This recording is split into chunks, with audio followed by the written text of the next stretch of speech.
Buddhist Stories, Pathika the Naked Ascetic, Part 3 of 4, on Between Master and Disciples, given in English on September 19, 2015 in France.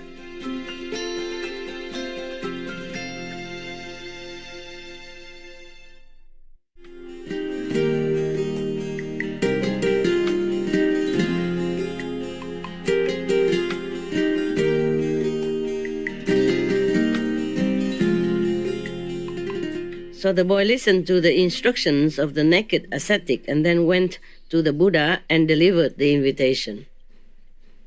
When he had done everything according to the instructions of the naked ascetic, he returned to the later, and he returned to the naked ascetic again. This man is really naked. He's naked of all spiritual understanding and enlightenment. That's why he could do such a thing. And say such a thing, yeah, and delude such a young boy in such a way. I think, yeah, it's not written in the book. Well, I couldn't help to have a few words. My big mouth couldn't help. I should not criticize, right? Yeah, judge not, so you not be judged. Oh no, maybe one day I have to become naked ascetic according to my criticism today. In case it happened, please just cover your eyes. Not because I'm embarrassed, but because there's nothing for you to see. Nothing worth to see anymore at my age. So the naked ascetic asked the boy when he came back to him, said, "What did you do?" Said the boy, "I did everything that you told me to do, noble sir." Noble. Very indeed. "You have done very well, my boy. We now shall both of us eat the good things I prepare for him." Meaning after the Buddha will not be able to find the house anyway, so both of them will enjoy all the food that the Buddha will not eat. Yeah. On the following day, very early in the morning, the naked ascetic went to that house of the mother, yeah? Taking the boy with him, and the two sat down together in the back room. The neighbor smeared that house with cow dung, decked it with 5 kinds of flowers, including the laja flower, and prepared a seat of great price that the teacher, meaning the Buddha, might sit therein. In India, the cow dungs are very valuable. When it's fresh, they smear it around the house. It's like you paint your house. Understand? That means newly painted. At that time, probably they don't have paint yet. The cow dungs will minimize or eliminate the insects that come into that house. Understand? It's somehow like that. They smear it all over, inside and outside, and the insect will not come into that house. Not every house nowadays smear with cow dung, but there are still many houses like that. I have seen, okay? Otherwise, they use mud, in like Himalaya. Mostly you don't find any house with stone paved, or bricks like that. Small houses for practitioners are made with mud, truly mud, no painting, nothing. And there are holes here and there for the scorpion to come in to visit, free of charge. I lived in such a house, several houses like that. Scorpion, centipede, snake, sometimes they came in, say hello, and then they came out. Or sometimes the scorpion lazy, don't go. I have to put him in a jar and accompany him to big stones outside somewhere in the forest. Luckily, they liked me. Not in such a way, but not to go too near, They liked me, but they didn't do much. Now I'm thinking. I'm thinking of that time. I'm thinking I was like an iron woman, walking in the dark forest and not fear. And now I fear. walking in the dark at night to go home with no light, no electric, no flashlight even. Couldn't afford. And to even live with scorpion and centipedes all over like that. Yeah. I must have been blind. Love makes blind. No. Love for God. Love to God also makes me blind. Now if you invite me to India, give me $1 million, I say no, thank you. I'm ascetic now. I don't need money. All right. So the neighbors, the neighbors help to smear the house with cow dung. It's a sign of respect, okay, at that time. For village people, some rural area people, they still do that. I sat in some of these houses also before. I didn't rent any of this house, but I just rent whatever house, room available. I mostly made by mud, not with cow dungs. Yeah. But I've seen these houses and I've sat in many of them. Yeah. It doesn't smell anything. It doesn't smell at all. It's funny. After it dry, probably when it's wet you might smell it, but after it dry it doesn't smell at all. Yeah.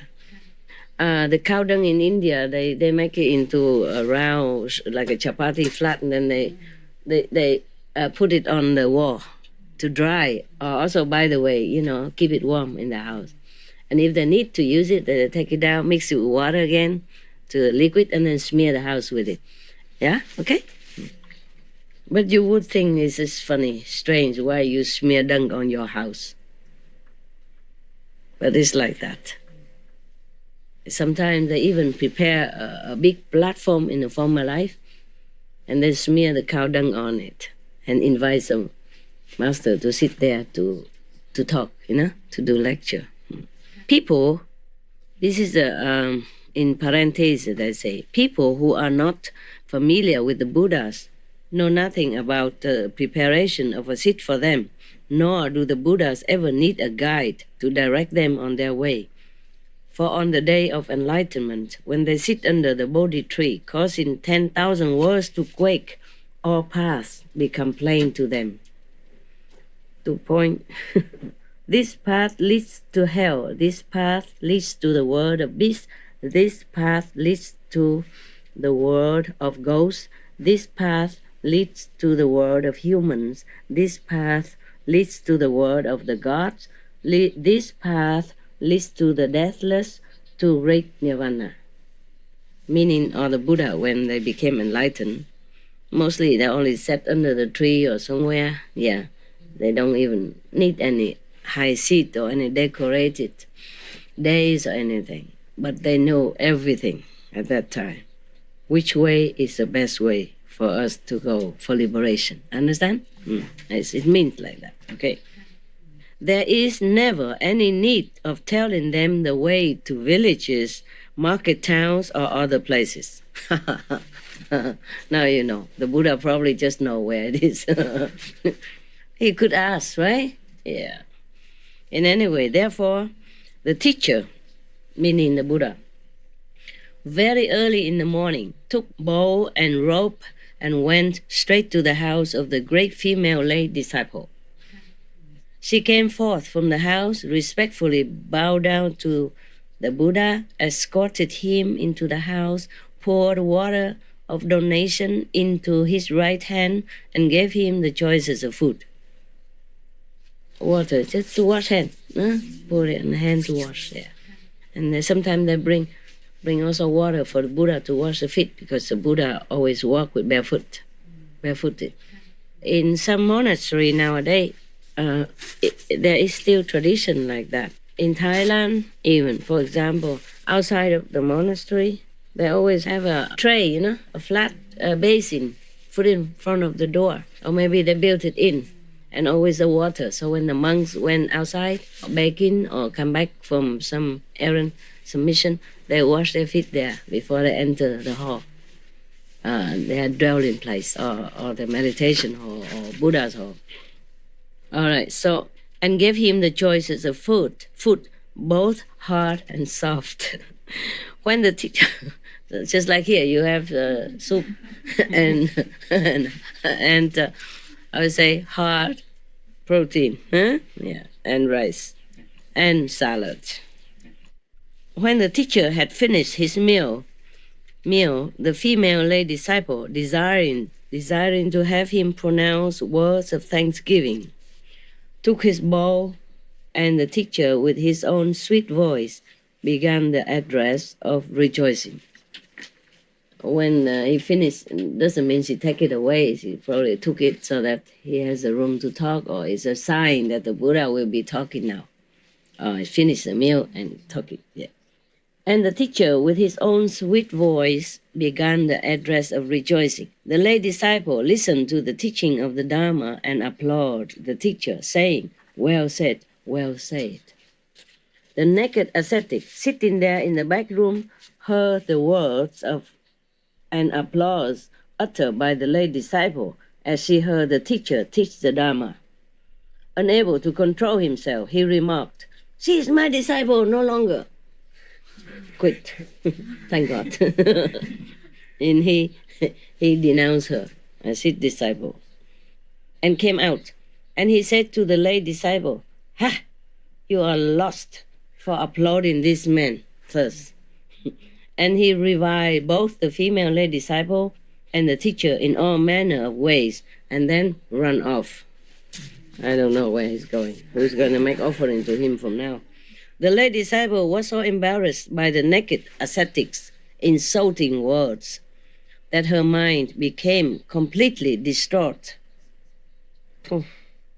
And she was unable to concentrate her attention on the teacher's discourse. The teacher asked her, "Lay disciple, are you unable to fix your mind on my discourse?" Probably initiation time. You must listen attentively. So she replied, "Good and reverend sir, my mind is completely distraught by the insulting words of this naked ascetic." So the teacher said, "One should not consider the talk of such a contrary person. One should pay no attention to such as he. One should regard only what one has committed and omitted to do." So saying, he pronounced the following stanza: "Not the faults of others, nor what they did and did not, but in oneself should be sought things done and left undone." Okay, mind your own business. Simple. Okay? Don't care about what others doing or not doing. Just mind your own business. Remember what you have to do or what you should not do. Okay? Finish the story.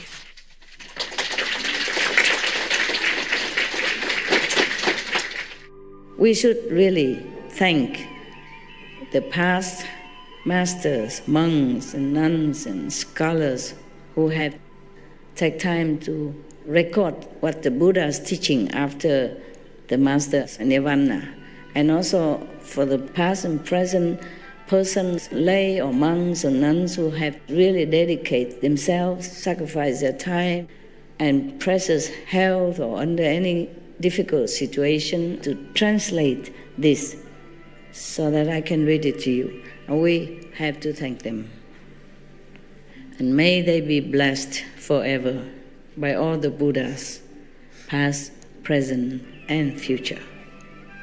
May their merit be immense. May they be liberated forever. Thank you. Imagine this, huh? So, yeah, this is a possessiveness. It's not renunciation, huh? You see that? Yes. It's funny. It's like divorce, no? The ascetic monk divorced his substitute wife and run off, run back to his mother, I guess. Okay. So, any question about asceticism? No? Yeah, there are many forms of asceticism. Asceticism inside is the best. Yeah. But of course, if you can avoid mixing with too much worldly energy and people, they would also help eh? But as the lay people, you cannot do always like that. So now and then you do a retreat, either here or in your house or in some nice and quiet area for yourself. So clean off some of the influence of the world. It also helps. Nah? But true asceticism in the former ancient time, uh, sometimes in Buddha's past reincarnation, he also did some ascetic practice. Like he would go to the forest, alone, or with one or two others same-minded, and then they would just eat whatever the forest offer, roots or leaves. And some very, very good story. Yeah, I had a book of good story, but I don't have it here. It's far away, too far to go and get it. I could ask people come and ask it, but we have a lot of story here, so no need. So in the old time, people, when they say they renounce the world, they do that. They go into the forest, alone and just wearing like a coarse garment, like the clothes that made from bags, rice bags and rough and itchy, whatever they can find. Like cheesecloth or whatever people discarded on the street or in the garbage, and they would wash it and patch it together, and then they wear them, keep them warm, or keep just a blanket or something, and live in a hut in the forest. Maybe they built it by themselves, using fallen branches from the tree and some leaves or something to cover it. And then that's how they find their tranquility. They have less, but they gain more. They have less outside, but they gain more inside. Such story is very, very inspiring. But not everyone can do that, huh? Yeah. It's according to your destiny also. Yeah? For me, sometimes difficult to do that, because I would think of you at home. You want to see me and you want me to sit with you and remind you of this and that, just to want to see me. It feels like sometimes an obligation. Yeah. Of course, I do love you. Not like I feel obliged and feel terrible about it. It's not like that. I'm also pleased to see you and can be of some service and reminding you of the good ways to practice. I'm also very pleased. But I'm more pleased if you put them into practice. The ancient wisdom. You read, you heard about it, but you must practice.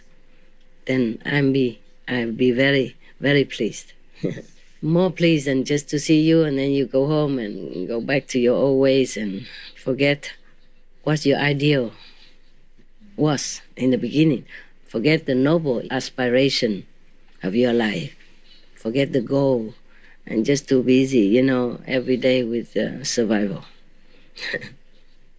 I just hope sometimes you see me and then you be more encouraged, reminded afresh to start again. If you fail before, you begin again. Does it help you sometimes? Does you see me? Okay, then it's good. Then it serves my purpose. Okay.